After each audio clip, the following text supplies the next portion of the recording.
अस्सलाम वालेकुम, कैसे हैं आप सब। उम्मीद है कि सब खैरियत से होंगे। आज मैं बना रही हूँ पॉप्सिकल्स, जो कि बच्चों की मोस्ट फेवरेट होती है। ये घर में इजीली बन जाते हैं और बहुत ही जल्दी और बहुत क्विक रेसिपी होती है ये। आप इसे घर में बहुत ही कम टाइम पे आप बना सकते हैं और बच्चों को अब हेल्दी और हाइजीनिक पॉप्सिकल्स दे सकते हैं।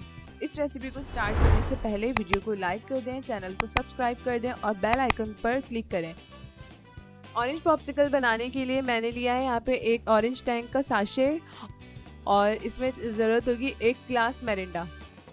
यहाँ सबसे पहले 1 ग्लास टैंक तैयार करना पड़ेगा, तो इसके लिए मैंने एक साशे टैंक को इस तरह से कट करके ग्लास में डाल दिया है और इसमें जो है चीनी जाएगी थोड़ी सी। 1 टेबल स्पून मैंने इसमें चीनी का लिया है और पानी डालकर 1 ग्लास टैंक तैयार कर लेंगे। इसको अच्छी तरह मिक्स कर लें। इसके बाद 1 ग्लास मिरिंडा लेंगे, दोनों की क्वांटिटी सेम होगी। अब एक जग में टैंक और मिरिंडा दोनों को मिक्स कर लेना है इस तरह से। इसके बाद आइसक्रीम मोल्ड में इस तरह से डाल लेंगे।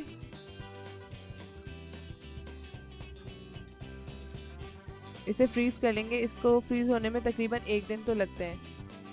ऑरेंज पॉप्सिकल तैयार हो चुके हैं। ये देखें, ये कितने दिखने में बिल्कुल बाहर जैसे हैं और ये खाने में भी बिल्कुल बाहर जैसे ही लगते हैं। तो बच्चों को आप घर में बना कर दें, इसे लाजमी ट्राई कीजिएगा। मिलते हैं नेक्स्ट वीडियो में, तब तक के लिए अल्लाह हाफिज़।